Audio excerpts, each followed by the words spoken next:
A nonprofit is raising awareness about eco-friendly practices. Keep Tyler Green's first Eco Fest brought together vendors and speakers to talk about different ways to help minimize impact on the environment. After the event, the group cleaned up Bergfeld Park. They host quite a few cleanups, but today's event also offered up education.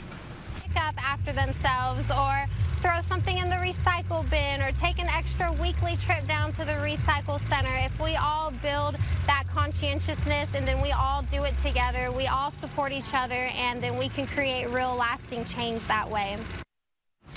They plan on having a fall Eco Fest, which they say will happen in October.